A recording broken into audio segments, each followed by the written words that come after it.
Não recebestes o espírito de escravidão para viverdes no temor. Em nome do Pai, e do Filho e do Espírito Santo. Amém. Meus queridos irmãos e irmãs,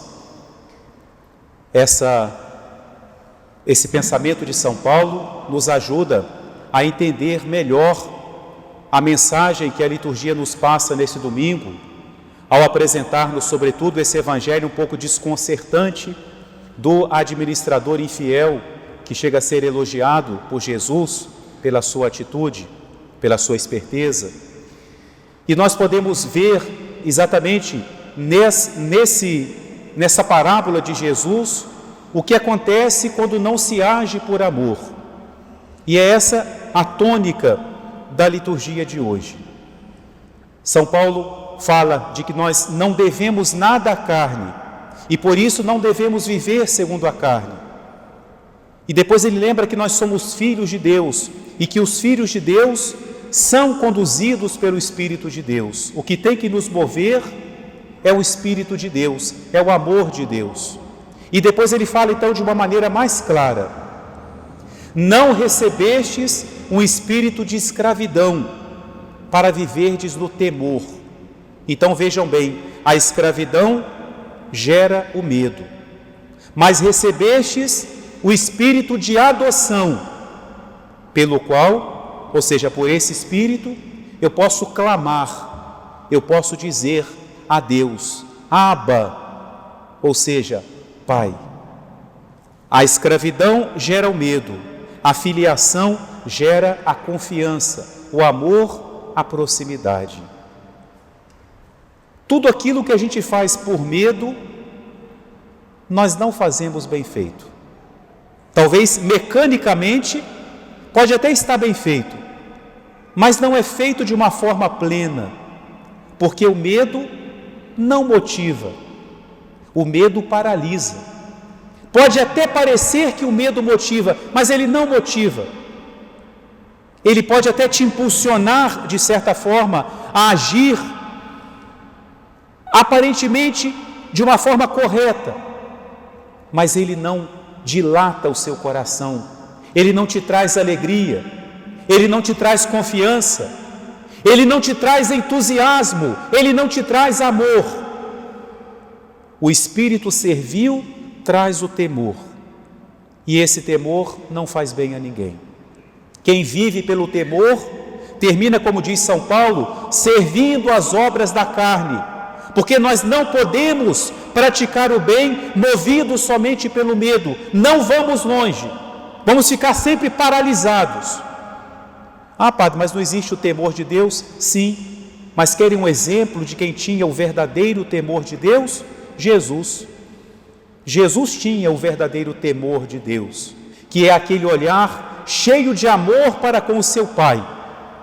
Claro, aí Jesus não tinha, e nós sim precisamos ter esse olhar cheio de amor para com Deus, que é o nosso Pai, e eu sei que eu posso ofendê-lo, e o medo que existe no meu coração é o medo de entristecer o coração do meu Pai. Esse é o temor de Deus, esse é o temor filial, esse temor nos move.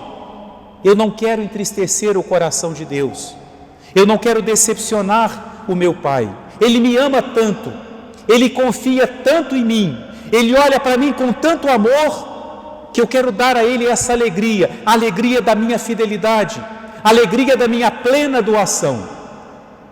Aí nós avançamos, aí sim nós seremos santos. Os santos conseguiram chegar à santidade, porque eles conseguiram entender que Deus é Pai.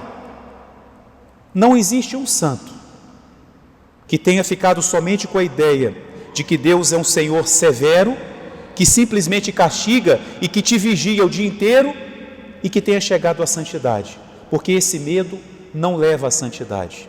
Esse temor, como diz São João na sua carta, afasta o amor. Nós temos aqui na igreja tantos pais. Imagine você, pai, que alguém perguntasse para o seu filho: você faz o que seu pai pede? Faço. E você faz por quê? Porque eu tenho medo dele. Ou se perguntasse para o seu filho: Quando você pensa no seu pai, qual é o primeiro sentimento que vem no seu coração? Medo. A primeira coisa que vem no meu coração quando eu penso no meu pai é medo. Ele é a pessoa que me inspira medo. Esse pai seria um bom pai?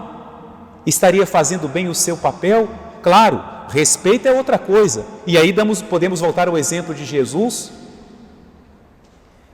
Quando Jesus foi nos ensinar a rezar, Ele, na sua sabedoria infinita, poderia ter nos dado muitas palavras para nos dirigirmos a Deus. Senhor, Criador de todas as coisas, Todo-Poderoso, mas Ele escolheu outra. Ele escolheu a palavra que Ele usava para se referir a Deus. Quando vocês forem rezar, digam, Pai Nosso. Mas a primeira palavra é essa, Pai. De maneira que nós chamamos a Deus de Pai, porque Jesus quer. E Jesus não quer que nós façamos teatro. Ele não quer que nossa oração seja simplesmente um pronunciar palavras. É preciso que aquilo que nós falamos parta do nosso coração. Então Jesus está nos dizendo, considere Deus seu Pai. Tenha para com Deus um sentimento filial, porque Ele é seu Pai. É assim que você vai chamá-lo, Pai. E os entendidos em hebraico dizem que a palavra Abba ou Abá não quer dizer pai, quer dizer papai, quer dizer paizinho, quer dizer pai querido. Ou seja, é um termo que não denota simplesmente o pai, mas um pai que é amado. É uma palavra que talvez não fosse usada por um adulto, mas que é usada por uma criança quando se dirige a seu pai. É assim que nós temos que nos dirigir a Deus, como crianças.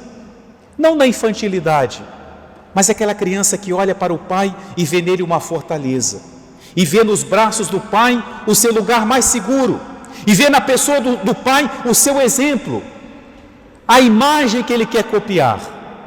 Esse é o espírito de amor. Já o espírito de temor não é nada disso. E São Paulo nos diz hoje que Deus nos deu o espírito de adoção. Ele nos fez seus filhos. E Ele quer que nós hajamos como filhos. Se nós tivermos, meus irmãos, no coração esse sentimento de que Deus é Pai e de que Ele nos ama, nós vamos correr pelo caminho da santidade. Não vamos andar não, vamos correr. Agora, se nós alimentarmos em nós esse medo, eu ajo por medo, eu olho para Deus quase que como um carrasco, eu não vou conseguir avançar, eu vou ficar marcando o passo, peco, me confesso, peco, me confesso, peco, me confesso, sempre. Por quê? Porque o que me move é o medo.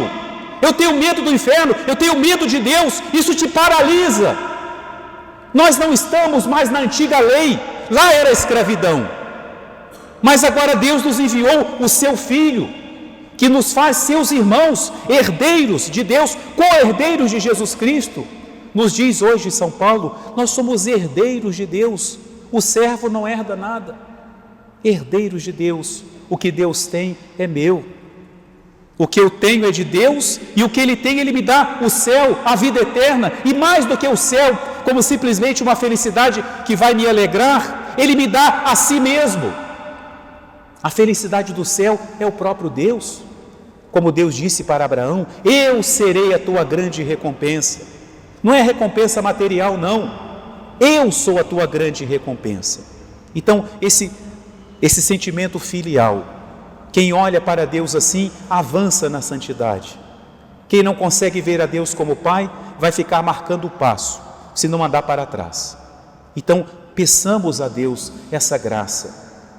Não é nem que Ele nos dê, mas que nós nos convençamos de que somos filhos.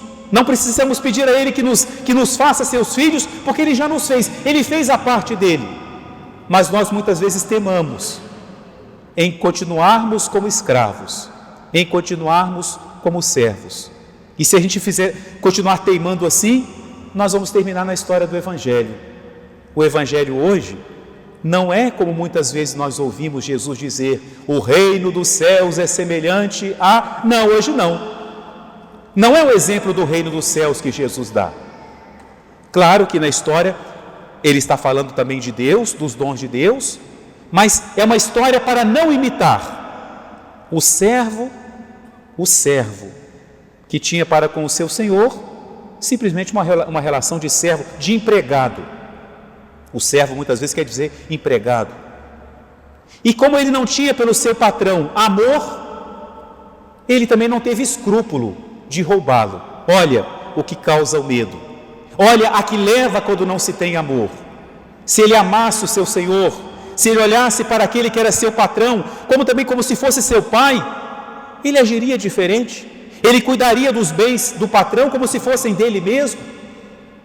Mas ele aproveitou as brechas, a confiança que o patrão depositava nele, mas que ele não tinha com seu patrão, e começou a roubá-lo.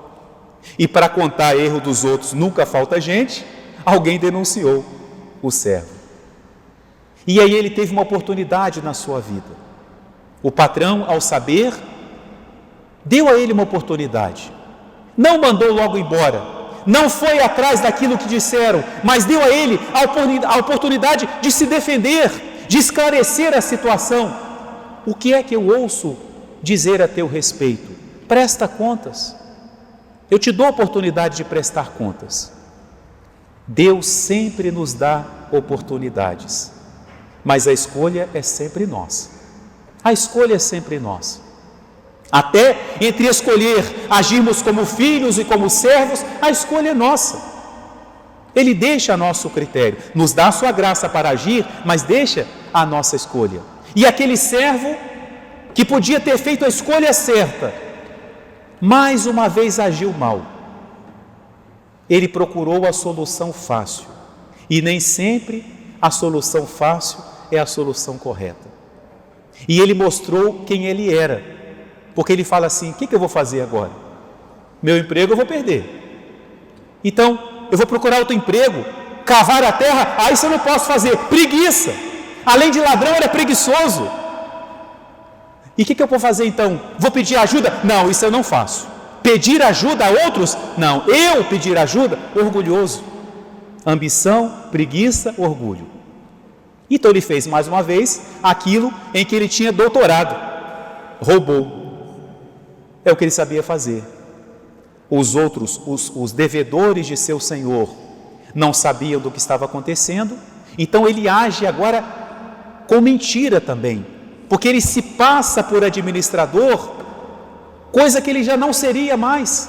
Aproveita ali as últimas horas do seu emprego e chama os devedores. E o que ele pretende? Ele pretende conseguir cúmplices.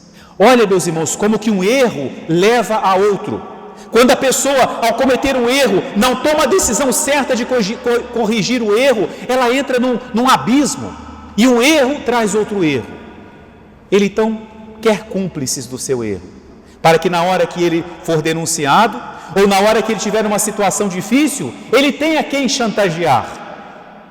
E ele então chama cada um dos devedores e fala: você deve quanto para o meu patrão? Eu estou devendo 100 barris de azeite.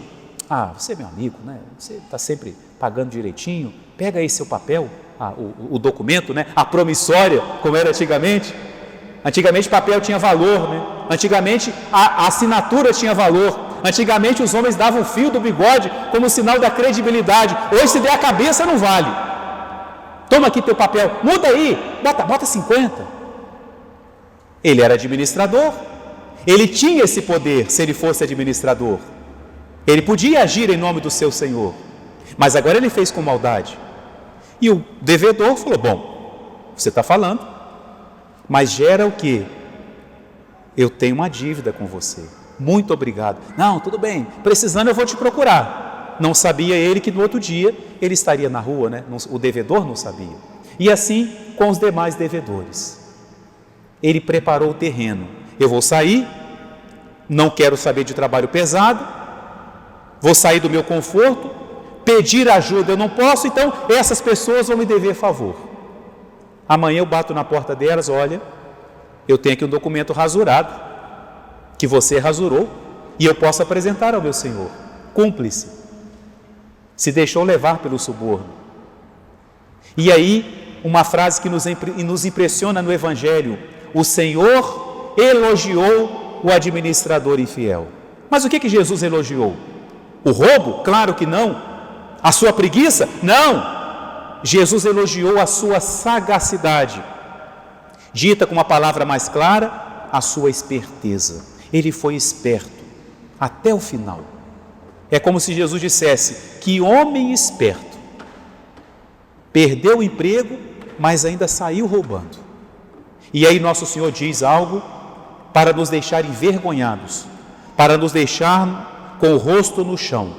Diz Jesus: os filhos desta geração, os filhos das trevas, são mais espertos do que os filhos da luz. Se nós dissermos ao contrário, temos que dizer: nós somos bobos, nós somos ingênuos, e os filhos das trevas são espertos. É uma reflexão para nós, não é? Nós muitas vezes somos ingênuos, nos perdemos em detalhes, brigamos entre nós, não ajudamos a que o reino de Deus cresça, não olhamos para Deus como Pai, ficamos tomados por esse espírito de medo, e isso nos deixa ingênuos, bobos.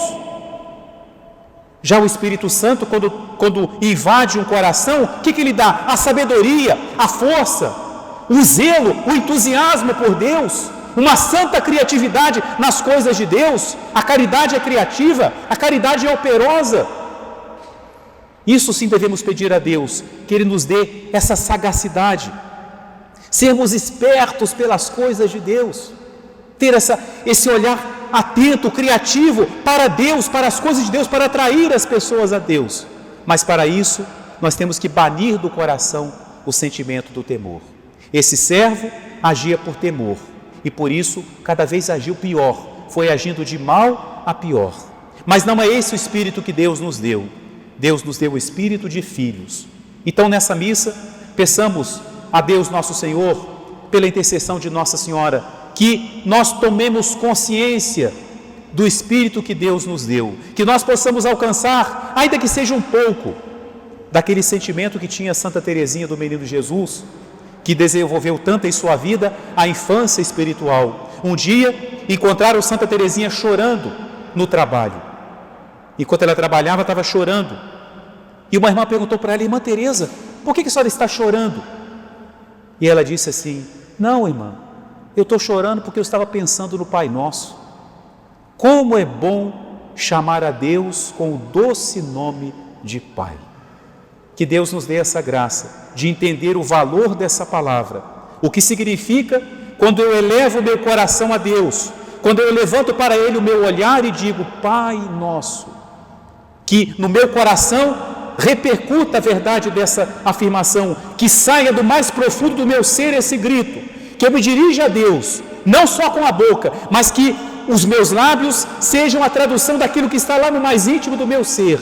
Eu olho para Deus, eu elevo a Ele o meu pensamento e eu chamo de Pai, porque eu não recebi o espírito de escravidão, mas eu recebi o espírito de adoção, e é nesse espírito que clama em mim, que reza em mim, que eu posso olhar para Deus e dizer: meu Pai. E é nessa confiança que nós vamos crescer na santidade, na vida espiritual. Amém. Em nome do Pai, e do Filho e do Espírito Santo. Amém.